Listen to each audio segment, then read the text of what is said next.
What's up, friends? How we doing? Let me get this sorted out the right way. What's up, everybody? Welcome to the show, Simply Cyber Live, where we bring in just absolute killer guests who know what's going on in the cybersecurity community to deliver value to you, education, and just straight up have a wicked good time talking about all the things cyber. Now, I want to drop this on you, okay? We often talk about the tactical aspects of cybersecurity, right? Like hands-on keyboard, patch this, break that, whatever, right? But strategy, philosophy, budget, board sentiment are all factors that must be considered for successful cybersecurity programs. Believe me, that's where the money comes from, all right? But how do you navigate this and ultimately avoid C-suite cyber chaos? Well, we're going to find that out today, and I'm wicked excited about it, okay? I had the pleasure of meeting today's guest when I was luckily and randomly seated next to her at a cybersecurity insurance breakfast session at Black Hat 2016. Trust me, people who like cybersecurity insurance, they get together for breakfast because, you know, like they're up at 7 a.m. eating brunch together or breakfast and talking about these type of things. It was wonderful speaking with her then, and every conversation I've had with her since then has been awesome. In fact, I tried to hunt her down when I was in Vegas a few weeks ago. Unsuccessful, but I tried. Now, chat, choose your favorite emote, please, and join me in welcoming our guest today, Liz Wharton, VP Operations at Scythe. And that's just her current role, and she's amazing, and she's done so much more, okay? You're going to get bananas at this. So definitely drop some, like, whatever, applause emote, smiley face emote. If you got squad membership, drop your favorite squad, maybe an Oprah one, some love for Liz. Liz is a Virginia Tech graduate, so if we got hokey people in the house, let that fly too. She went on to get her law degree from Georgia State University in 2003, and she was a city attorney focused on aviation in Atlanta in the late 2010s before pivoting over to Scythe.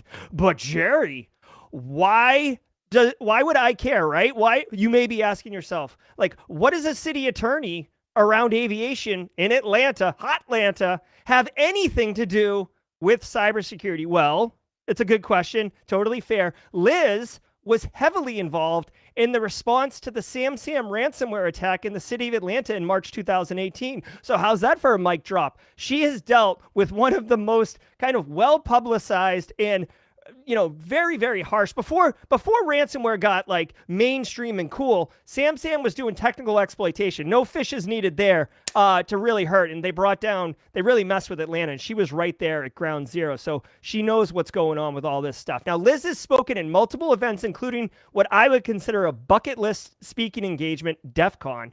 She was also recently awarded, and hey, do me a favor, everybody. Sit down, hold on to your socks so they don't blast off, okay? Because she's our guest today. She was recently awarded the 2022 Cybersecurity Woman of the Year Award in the Cybersecurity or Privacy Law category. That is sick. Liz is wicked smart, really fun, and an absolute great person. We are in for a treat today. I hope you enjoyed the show. Let's go get Liz.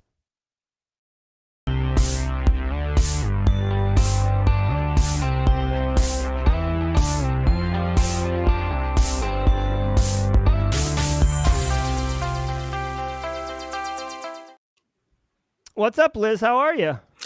I'm doing well. And can you do that like hype? And like, I need to play that on repeat, like every morning when I'm getting up going, oh, it's Monday, be like, oh, but great things are coming. So thank you.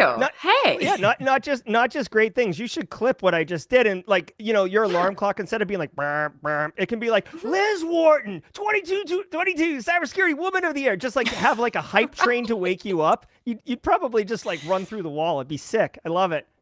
So, don't Liz, think I haven't been walking around with the like little statue trophy, just being like, that's right. I don't have to do dishes today because I'm an award winner. Award winners don't have to, but they do. I could see you being like, go to a nice restaurant. You're like, yeah, table for two. They're like, reservation. You're like, no. This right here is my reservation. Nice. So before we get into cybersecurity, Liz, you are an attorney. I don't know if I'll ever get there, but I've heard stories about bar exam. Can you just, before we get into this, I'm just curious, like, is the bar exam all that, or is this just a myth that the lawyers put together to avoid other people becoming lawyers?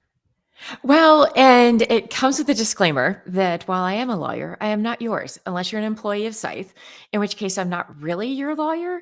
I'm Scythe's lawyer. But with that Or out of a the way, lawyer. Yeah, a lawyer. right? Yeah, yeah, yeah, I yeah. am, yeah. But it really, you think about, was it JFK Jr. flunked the New York bar how many times? And then I always gave myself a hope when I was studying by looking around at just some of the absolute idiots that are licensed to practice. And I thought Okay. to myself, if they can pass this exam, then surely I can get it. Maybe not the first try, but and I did. But yeah. Mhm. Well, congratulations. I have heard Okay. horror stories, not just about the exam, but really about the preparation required to go into that exam. So No, I'm I love laughing it. at the Better Call Saul, right? That is, I'm just like, poor guy, just trying to, yeah. Mhm. Absolutely. So again, Chad, I didn't mention it in the intro, but if you do have questions specifically for Liz, please drop a Q in the front of it so it'll flag for me visually and I can pull it up and make sure that Liz answers your questions. So Liz, what are Mhm. like, let's just dive right in. The reason I reached out to you to see if you'd be interested in coming on was this Uber, ex Uber, Jason Sullivan, story where basically he is being indicted or he's been indicted again. You made a disclaimer about who you're a lawyer for. Allow me to make a disclaimer that I know legal buzzwords, but I probably use them incorrectly, so please, if you need to rephrase the question, please do. So he's being indicted for a bunch of different felonies, and it's all around not disclosing that Uber was hacked back in 2017, I believe, and basically trying to pay hush money to the hackers and cover it up. But because it's a publicly traded company, he can't do that. So I wanted to ask you this question and kind of kick off the conversation. We could talk just about Uber in specific, but in the bigger picture of liability and ownership of when a company gets breached and who gets held accountable. What are your thoughts around this Uber situation and the way that it transpired versus the way that it should have gone? And then the bigger picture of are executives, are the C-suite people responsible? When there's a hack. Yeah, so let's set the stage. And what we're looking at is one of the first times that an executive is being not only held financially liable for some of this, but with the Department of Justice and the trial that's currently underway. So we don't know how it's going to play out. Like, grab your popcorn. It is just fascinating. But it is the first time an executive is facing jail time Mm-hmm. for what were essentially, some would say business decisions. But let's even pause a little bit more. Okay, my attempt at humor.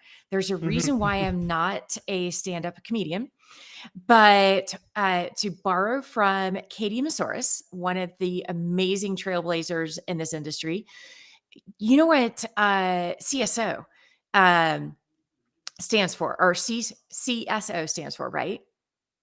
Chief Security Officer. No, my friend. Chief Sacrificial Officer. Oh. Because stuff goes sideways. Who are they going to sacrifice? The CSO. But with all jokes aside, I mean, you look at, again, kind of setting the stage. You have 2016 Uber Reach.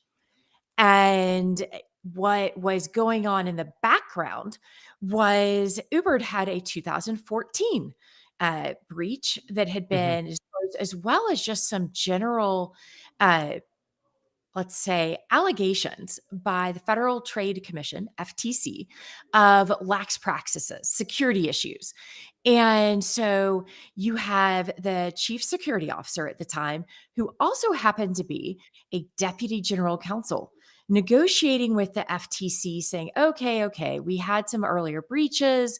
Let's negotiate the settlement. Let's figure out, because as everyone knows, the FTC really is just about settlements. They want money and they want action. Mm-hmm. Mm-hmm. Uh, in reality, let's be snarky for a second. They just want money. Um, but Against that backdrop, you have this 2016 breach, and there's allegations that the Department of Justice says, okay, he knew about this.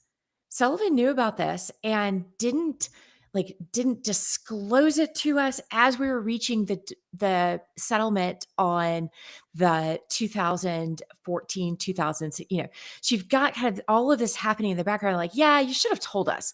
And by not telling us directly, specifically about what was going on with the two individuals that they paid the money to, that really, you know, gosh, you obstructed our ability to negotiate the settlement.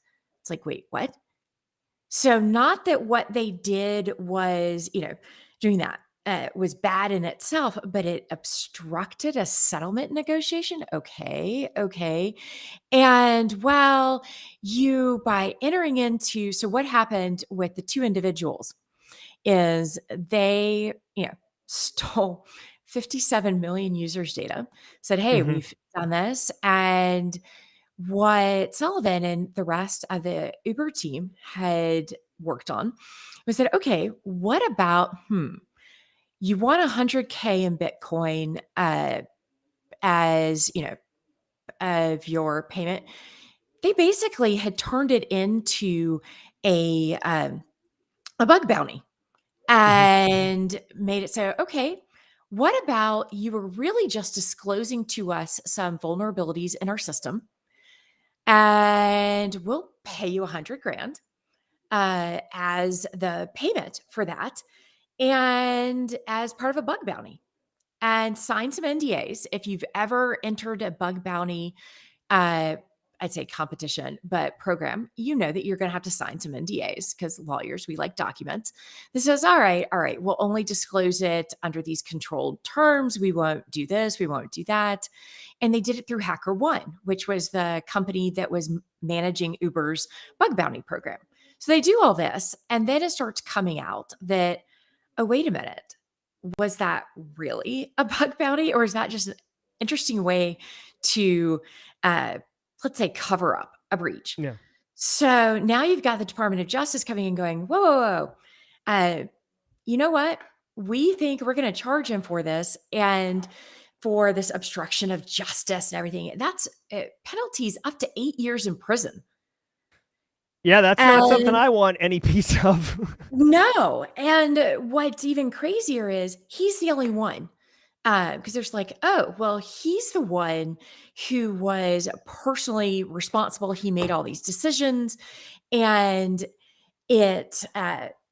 Uber signed settlements, like basically non-prosecution agreements with like, hey, all right, we won't do this, we won't do that. Like basically everyone else got off the hook, Mm. and they're throwing their former CSO, who of course was fired. So two people were fired in the wake of the Uber's that breach. You Mhm. had one of the attorneys, I believe it was, and the CSO.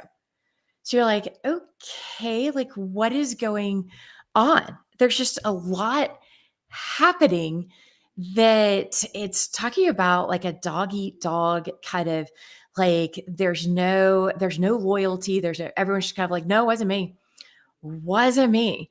Yeah. So, Well, and and I'm curious about your thoughts about this. So I've pulled up the indictment from the Department of Justice. Okay. This mhm. is from December 22nd. So this isn't, I don't know, like, it's so weird how things move in the criminal or in the judicial system. Like, it was in the news last Monday, but like, this is from December 22nd. But it alleges here, and I want to get your thoughts on this, Liz. It alleges here that Sullivan falsely suggested to the new CEO that the incident was not a data breach, right? And Mhm. he allegedly misrepresented to the new CEO the nature and scope of the data compromise. So 57 Mhm. million records? Nah, don't worry about it. It's not that bad. Well, And go ahead. and what's funny is it's like, okay, this is how the CEO is getting off the hook. The CEO is like, Yeah. oh no, I was told I acted solely on information provided by Sullivan. And you're like, all right, well, how did he get that information? How, and is there some responsibility if you've got a CEO going, I mean, if somebody is like, don't pee on me and tell me it's raining. And sorry, should have warned It's everyone. okay. It's I'm okay. doing It's my 13 best. plus. It's 13 Exactly. plus in PG here. 13. So. But where that comes from is like, all right, if legitimately that's what happened, is you call in the CSO.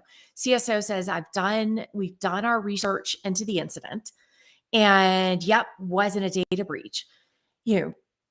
Surely the CEO asked a follow-up question. And is it the call of the CSO? Or, or crazy idea, several people made that decision, not Oh just yeah. the CSO. And, I'm assuming there were some lawyers involved that they asked. I was just about to say there was a lot of lawyers involved, if I had to guess. Yeah.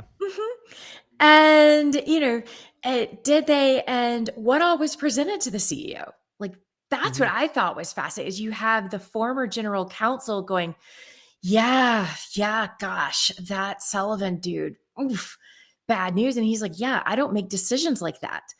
I punt it. I'm just the CSO. I tell them what files were accessed, what data was accessed. And then he's like, and then I punt it to the lawyers and say, lawyers, here's the information. What each of the 50 states considers a data breach, because a spoiler alert there, it's not the same thing.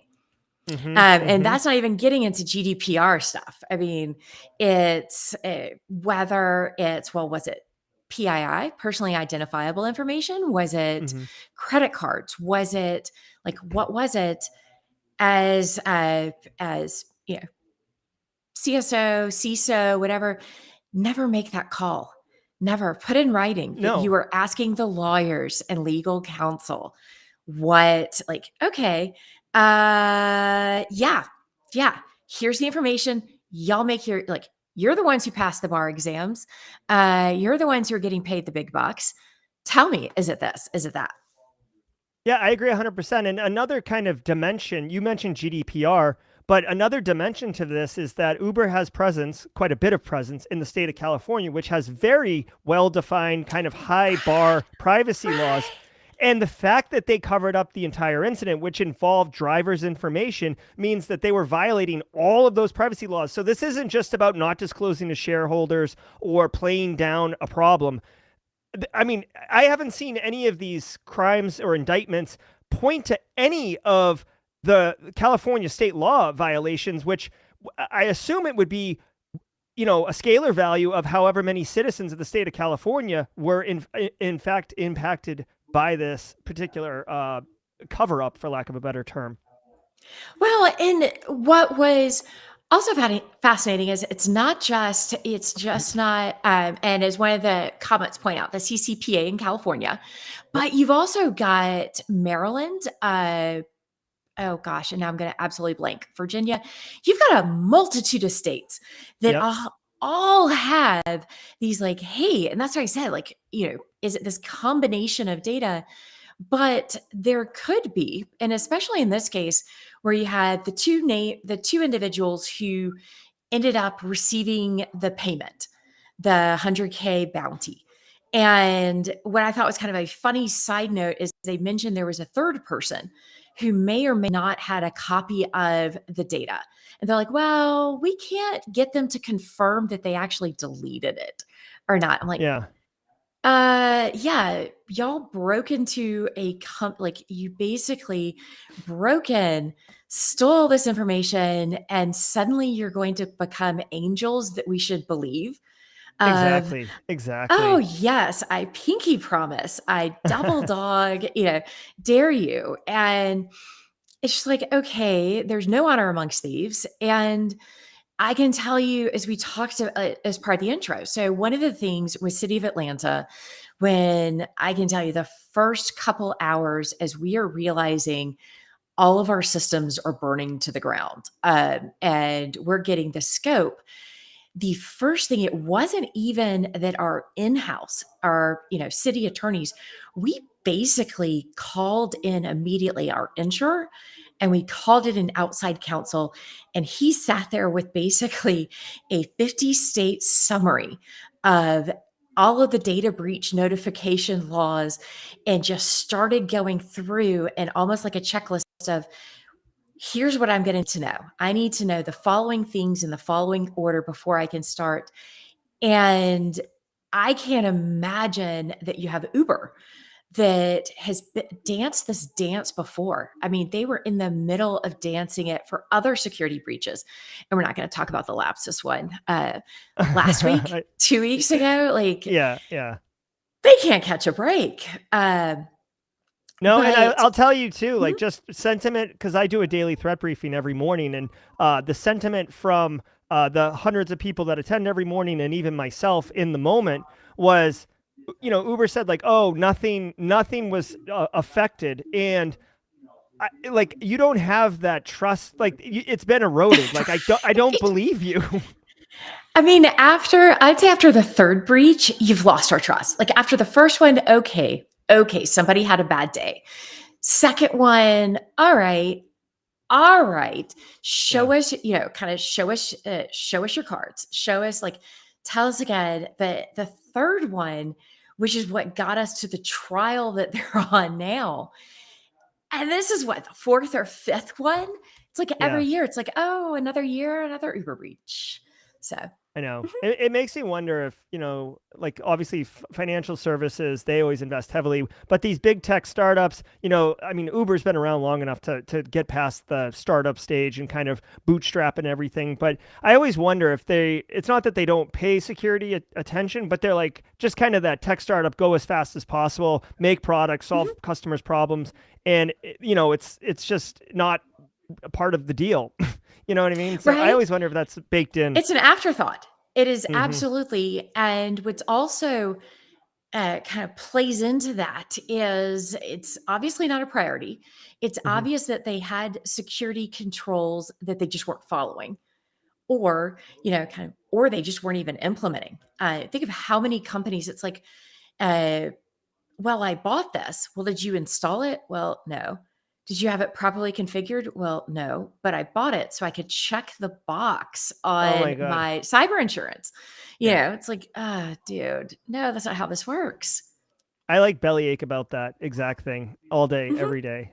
So, all right. So it does bring up an interesting point. You know, with this, right? So I wanted to get your thoughts concerning the reporting structure of CISOs, or CSOs, if you want to, kind of use those interchangeably. Yeah. You mentioned sacrificial lamb. You mentioned them making decisions versus reporting. What are your thoughts around kind of, there's not many, but there's a few different kind of approaches to CISO reporting structure and organization. What are your thoughts around how one might be more beneficial of the other to control C-suite chaos?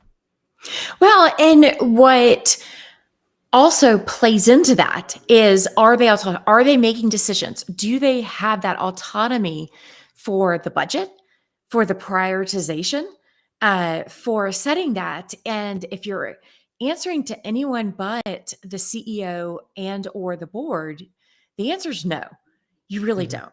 And where this really starts to come into play, which is, I talked about cyber liability insurance, but most companies, if not slash all companies, should have DNO, directors and officers insurance Hmm. coverage. And what that really points to and says, hey, there's going to be decisions. And as long as the directors and officers were acting within, they just didn't utterly fail to do something, that they're going to be covered. That if they screw up, life happens and stuff. But a lot of DNO coverage is going to extend to the VP level, unless you can make the case that, hey, yeah, I'm a CSO, but I report to the CFO, but I report to someone else. Hmm. And you look at, well, then you don't have the decisions. But as we saw here with Uber, it doesn't matter how far down the food chain, you're still getting sacrificed. So the reporting structure really gets back to is who's being held responsible at the end of the day. Where does the buck stop? Like, who's going to jail?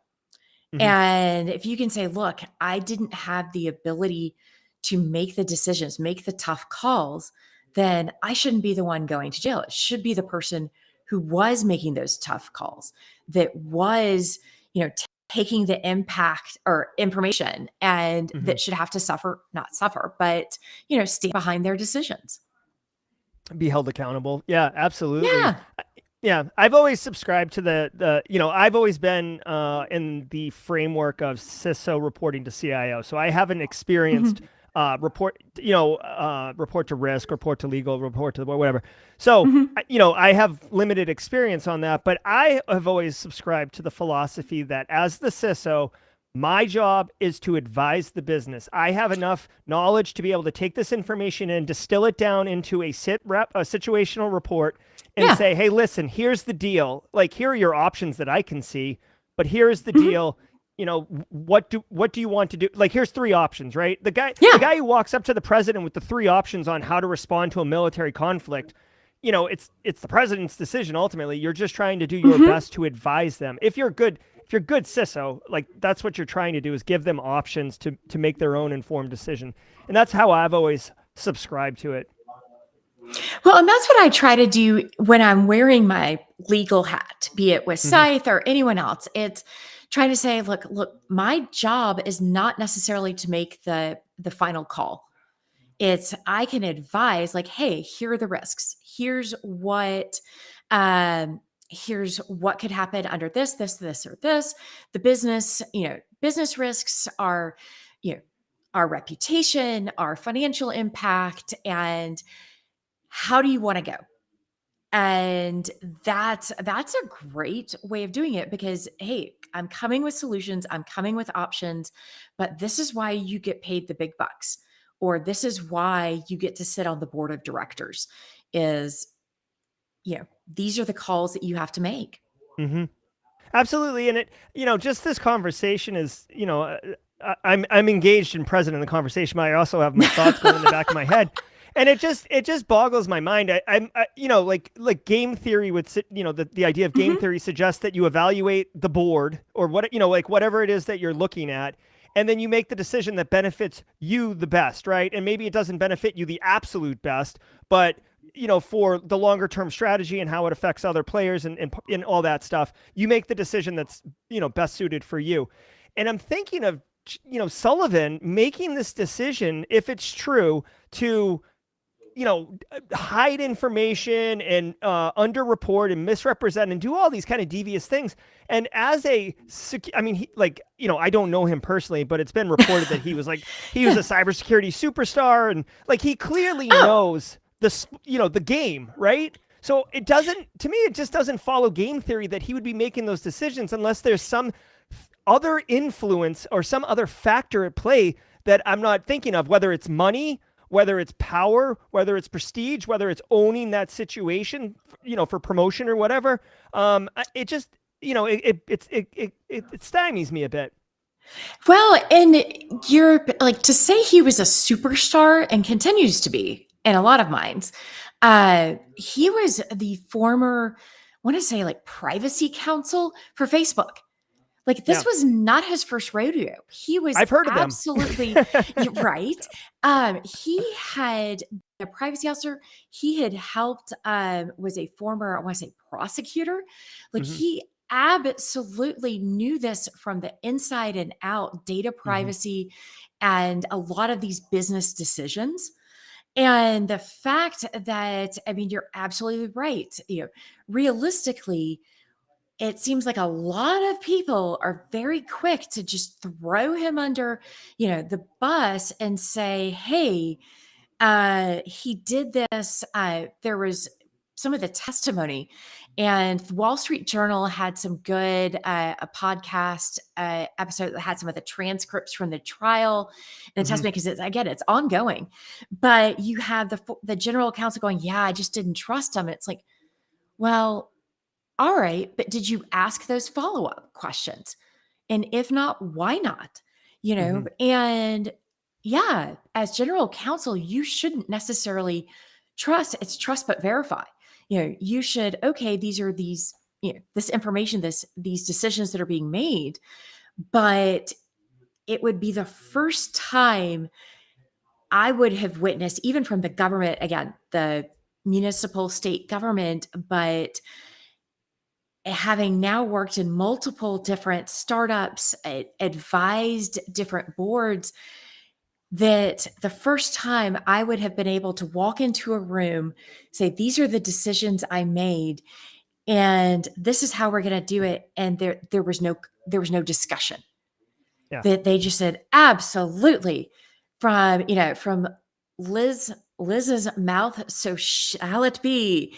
Yep. No. And if they that's why we were, pay you, Liz. We're gonna go hit the tee box. yeah, See you a bit. yeah.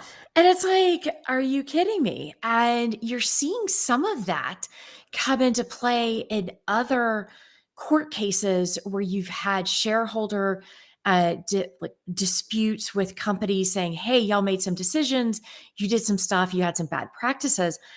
But this isn't that. This is going on to criminal jail time Mm-hmm. for a company relying on what the CSO said. And it wasn't like he got fired. He was fired from Uber and couldn't find another job. He's the current CSO at Cloudflare, but on leave pending the outcome of this case. Yeah. Yeah. It's hard to have your Interesting. a CSO that's behind bars. Uh, yeah, absolutely. God, it's a tough situation. Real quick, so chat, if you guys have questions, throw them in chat. Preface it by a Q. Liz is a wealth of knowledge across many dimensions. I am loving this conversation, but I just wanted to let chat know. Sometimes when they're overwhelmed by a guest who is just like radiating like the sun, like you are, Liz. There's You're so they're kind. so fast. They're just That's just the lamp behind oh, me. okay. They're enamored. So drop your questions in Mhm. chat, y'all, if you got any. So Liz, one question that I had for you, and this was the very first question that came to my mind the second I saw this story. Okay, like I saw the story, the question went into my mind, and I said, "Who can answer this question?" And then the next mind thought was you, and which is why I Too wanted to bring you kind. on here. So Liz, what kind of this is not legal guidance, all the disclaimers, right? This is just Mhm. two people having a conversation. What kind of precedents, legal precedents, might this set, whatever happens with this case in Sullivan, for other CISOs, other CSOs, other C-suite people, for criminal legality and accountability and stuff like that? Like you always hear about legal precedents. Oh, this is set legal Mhm. precedents. Um, what do you like? How could this story and this outcome affect legal precedent in the future? Well, so one, it's going to make a lot of people rethink their role. And one of the first things that you see kind of happening from this and some of the other cases dealing with, I'd say, similar decisions of sacrificing the CSOs and the CISOs is when you negotiate your next contract for your next role, build in that, hey, I'm coming in to this role and I'm going to be in charge of security practices, architecture. I'm going to have this entire background of things that you're going to want me to throw myself in front of the bus on. Mm-hmm. That I didn't build this, I didn't design it, I didn't create. Y'all have permitted certain practices to go, and that's why you're hiring me. And I want a cash payout that, short of me getting dragged into jail by the Department of Justice, sacrifice me on that altar. That is a-okay. But here's the price. Mm-hmm. And I want a golden parachute that, like, sure, I'll do this, but it's $1 million for every data breach you blame me for. It's $3 million for, and I kid, but really do. I would immediately start rethinking and looking at, one, how do I protect myself? Yep. How do I understand? Like, because something's going to go wrong and it's inevitable. And what can I do to make sure that I can find that next role and keep food on my table? And is it the company's responsible for paying my legal bills if we do this? And is the company responsible for not only my legal bills, but I want a cash payout, Yeah. or I want stock, I want something, something, so that you're not impacted for the technical debt you just inherited.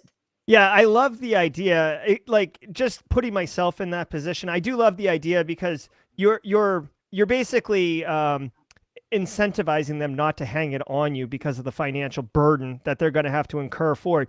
But Liz, Exactly. I don't want to push back because that's not my style. But No, I no. would I would offer up the thought that if I go to Yeah. whatever company and I'm like, okay, it's $1 million for every breach and it's $2 million for every year.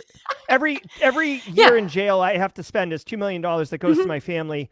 Um, I feel like you're inviting it almost as an insurance policy to the board who say like, "Oh man, this looks really bad. Didn't Jerry sign up for this? And what's that going to cost us? $2 million. We made $8 billion last year. Let's throw him under the Right. bus and we'll just write it Right. off." So I'm like, oh my, I'm getting like anxious just I'm thinking about it.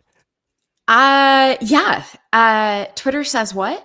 Yeah, yeah, And just ask much. yeah, yeah, But one thing to look at is uh so looking at also the insurance, insisting on getting as much insurance coverage as you can for decisions. And I see a kind of a comment or a question in the chat, yeah. but that's a really great I'll segue bring it up. Go for it. of Start answering it. the other stuff the other stuff you can do is that CYA of making sure you are documenting the conversations you're having and when you're presenting those options. So with the question, board have ownership, when is the board accountable? And I swear I did not seed the chat with this question, because it is an amazing segue to something that everyone is kind of waiting on pins and needles about. So couple of things, a couple of recent cases that we've seen, but also the SEC. I used to joke that all the different government agencies and different regulators are like, oh, you can't have all the fun. We need to have some fun. And the SEC proposed some new rules that basically bring that liability to the board. Yeah. They proposed the rules in March. They it was a 60-day comment period, and comment period closed. A couple of the senators have done the usual dance of we strongly, strenuously encourage the SEC to make a decision. And SEC is just kind of like, yeah, well, we'll get there. But part of that is making sure that it kind of brings that liability and that the board, the filings that you would have to do, your quarterly and periodic filings, the 8K, stuff like that, would have to disclose breaches. You would have to disclose your board members who has a background in cybersecurity. If you haven't, if there's nobody on the board with that kind of background, that buy-in, have you brought in outside advisors, consultants, something? But ask Boeing what happened. The board got held responsible, and the big difference being in those cases, it was financial penalties. Boeing with the 737 Max Oh security and yeah. safety issues. That was I'm going to forget. I had it in my notes, like 200 and something $1 million. No, it was a very hefty penalty for companies that make billions. Do they care? No. But Yeah.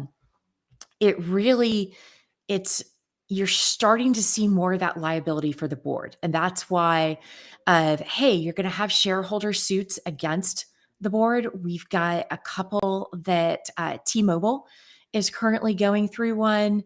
And was the board did they utterly fail? There's a two-prong test, conveniently referred to the care mark. It's a 1996 decision coming out of Delaware. They said there's a two-prong approach to whether boards have really just like they call it utterly failed. Did they just kind of hands off the wheel? Were there briefings made to the board? Did they ask? Did they stick their head in the sand? And so that's what I was saying. Like the CYA as a CSO or basically any executive reporting to the board, you want to document. Here's my analysis, make a decision. Here are my recommendations, make a decision. But the SEC rules really bring that, will really kind of drill down and bring it home for boards that buy in at the C-suite and a higher level. But whether they'll be enacted, whether there will be actual like bite behind the bark, we'll see.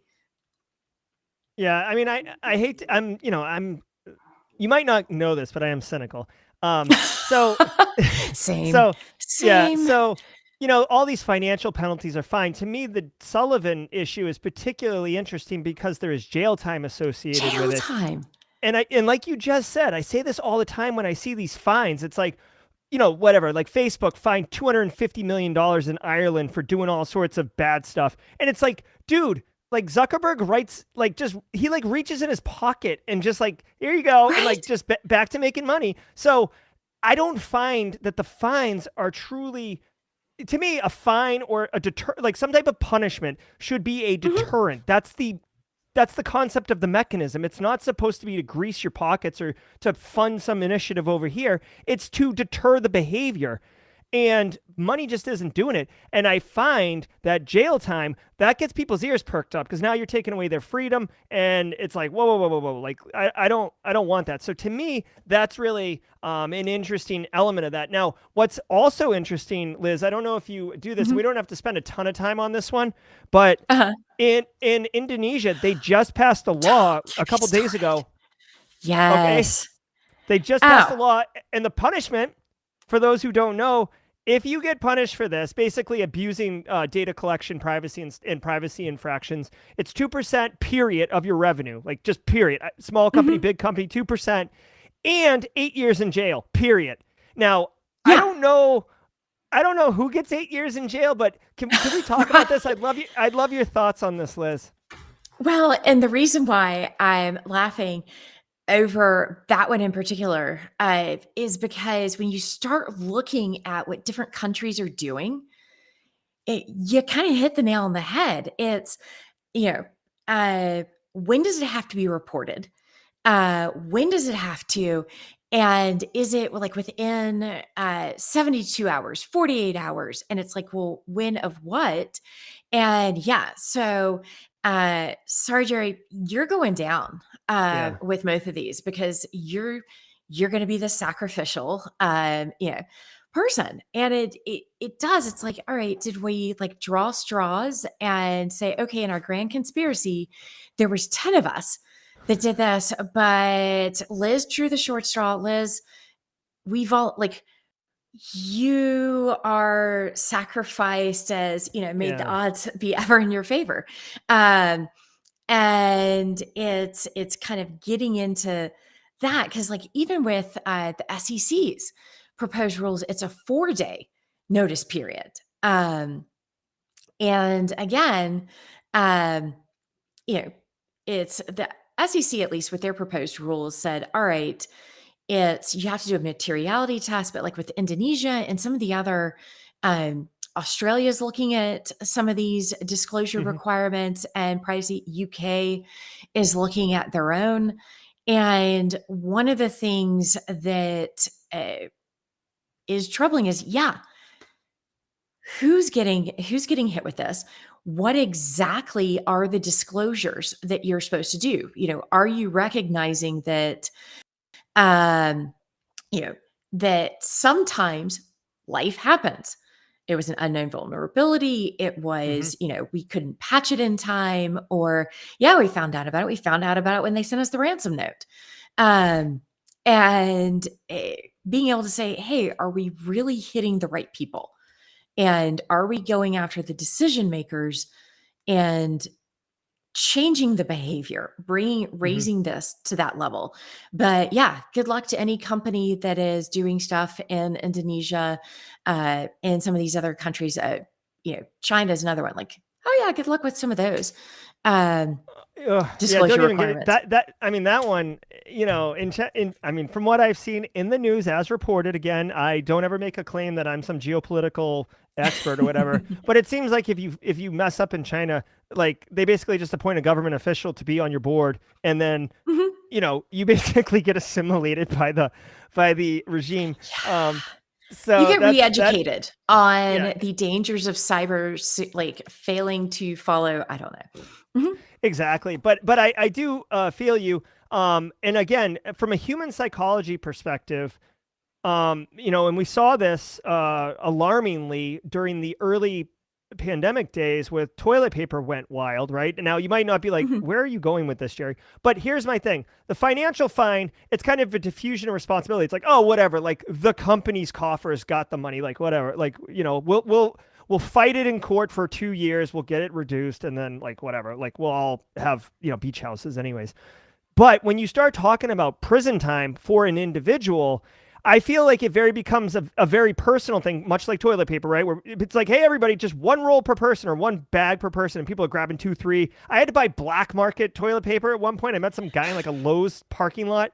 Uh, anyways, but my point is that like when it becomes very personal, like you said, getting voted off the island or drawing straws, like people start looking for, how is it not me? How do I protect myself? And I feel like with these prison things, hopefully, I feel like at the beginning it's going to be much more like, hey, everybody, it's that guy, and then eventually it'll kind of transition into like, we should probably not have to pick that guy because for whatever reason, and they'll start putting in the right things. So, anyways, interesting technique. I do find it's a more effective deterrent than financial Yeah. fines. Well, and part of this, going back to where kind of coming full circle with Sullivan and the Uber, it is not a matter of him being charged with a poor response to this 2016 breach.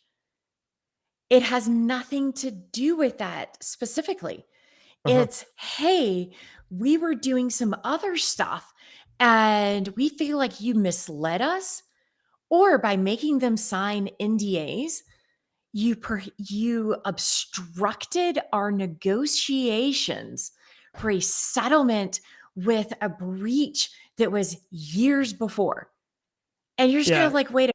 So I'm going to go to jail for a breach that occurred before I was with the company that I had nothing to do with, perhaps, but because you don't like the fact of how we came up with a response plan, Mhm. and you don't like the fact that we routed it through HackerOne, and a bunch of people said, oh, yeah, no, he made some determinations. It's like, I'm the one who's going to go to jail and Yeah. have mugshots and potentially 8 years of my life gone because like it's just absolutely bizarre how the DOJ, it's like, wow, y'all are just really trying to make a point, and I'm getting thrown under the bus. And so as a C-suite or potential, as other folks are looking at their career path, I think this would have a serious chilling effect Oh, on it. definitely. Definitely. So Professor Black Ops, I did want to spend a few minutes talking about ransomware. So if you can address Professor Black Ops' question, maybe in like a Yeah. 90-second response here. He's asking about states' privacy and breach notification. They're different ones all over the place. What is the privacy compliance future? I don't even need 90, 30 seconds. It's good luck. If we can't agree on, and you look at it from between each of the states and each of the different countries. Everyone has a different vested interest and is putting different valuations on different aspects of it.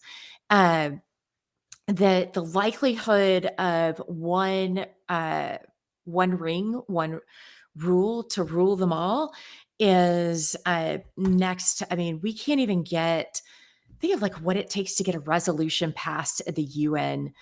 And even then, there's always somebody who sits out and says, yeah, no, I don't support this. And, showing my bias, Ukraine being one. And Mhm. there's like, dude, of course somebody's going to, defend this other, idea. So do I see that likelihood? Not without some significant changes. California is very proud of theirs. Illinois has an amazing BIPA, their biometric privacy protection act, and they again the bite behind it's fines. But to get that to then align with Massachusetts, and we can't even get all 50 states to enact a privacy and a breach notification, like Right. period. I think there's still a couple that last time I did a survey, there were still a couple states that are like, yeah, no, we don't need it. It's like, oh, Yeah. okay. Well, it was just in the news last week or 2 weeks ago that there's an effort to push forward a federal privacy Mhm. legislation, and the big kicker was that um, it would supersede all state laws, and like states would not be allowed to go above the federal law, which makes no freaking sense to me. Uh, but Right. that's one way to get a federal privacy law. So Yeah, I don't know. I it's don't know why they do that. So they could, and then this is where, admittedly, my weakest class in law school was constitutional law, Mhm. but yeah, preemptive, like, hey, if I want to enact something that's stronger than what the federal law, like, shouldn't I be able to? I've met the minimum. Mhm. Let's use that as a minimum, but there's going to be all kinds of challenges, and everyone's very proud of their own, and companies are investing a lot of money in complying with one or the other that, like, oh, great. Now I have to rewrite everything to comply with this, not to mention the EU. And, does UK follow the, Brexit, YOLO? Yep. And if, yeah. Mhm. so This is so this is why lawyers will continue to have a job, and CISOs and CSOs will continue to have a job. I just, if you need recommendations on perhaps employment lawyers to help review your contract, right. I Yeah. probably know some. I'm kidding. I mean, I'm it kidding, but sounds like not kidding. CISOs will ever always have a job because there's always got to be a sacrificial lamb. But again, showing my cynical hat, and if Kimberly is still in chat, Kimberly is a longtime Simply Cyber community member, but I always call her out for this. I always follow the money, right? Follow the Mhm. money. So, and you just kind of alluded to it, a federal law that cannot be superseded means that these companies only have to invest in complying with the federal law. It's not about suppressing California because it's too constrictive or it's too hard to implement. It's literally, this is speculation, but it's straight cash, homie. It is, we can just implement one and be good to go and move on to the next thing. We don't need to have 50 people in our compliance department doing all these different things. That's what I suspect is oh, and by the way, lobbyists and people who help politicians get elected Right. have, financial interests. So, hey, I super packed your election last year. How about we get this federal privacy law? Again, pure speculation. My thoughts are my own. They have nothing to do with Liz or Scythe or anybody else. So, Yeah, yeah. right. Yeah. Well, and there was a question of the best way to look at it is net neutrality. When those rules were coming forward, there was, forget how much money Google had donated. I think it was Google had donated to various PACs and elected officials. They somehow got a meeting at the White House about net neutrality, and pages from the proposed rule to the final rule just disappeared. Oh, that's Just convenient. so instead of 50 pages, it's now a 43-page rule. And everyone's kind of like, well, because we never see it when it was proposed, but So yeah, no, that won't happen with federal. But at the same time, it would be so much easier for the rest of us to say, yeah, this is the minimum. This Mhm. is, you've got to comply with this. I just, unfortunately, I have more faith in Santa Claus, the Tooth Fairy, and the Easter Bunny Mhm. than I do of that getting passed, which is sad. Yeah, it's unfortunate. We're running right up against it. It's too bad, Liz. We might, if chat wants you, if you are interested, would love to Oh, have you back. I would love to talk about ransomware and how just recently there was a notice, a measured decline in ransomware for the first time ever. You were there at the beginning in Atlanta when Sam was hot, 2017. yeah. WannaCry. That's like when ransomware took off, and now it's so. We'll have to have you back on to talk about that. Well, But yeah, I was gonna say, and kind of a spoiler with that is what happens when everyone's so quick to add the nation state, and you have the OFAC, Office of Foreign Asset Control, saying you can't pay a ransom to a country on our bad list. Mhm. And so if the ransomware actors aren't going to get their money, what's the point? Like, and the only reason they get their Exactly. money is because insurance will pay for it. So yeah, sorry, but we can go into that. Sorry. No. I think we could do I a whole love episode this. just on ransomware. So I think it's good. Mhm. But before we let you go, Liz, I'd love to give you an opportunity. Take the stage, share your final thoughts, whatever you want. This time is yours. So have at it. There you go. Thanks. No, absolutely. And I guess, rallying cry that I don't think can be said enough as from top down is privacy by design, de-identification by default.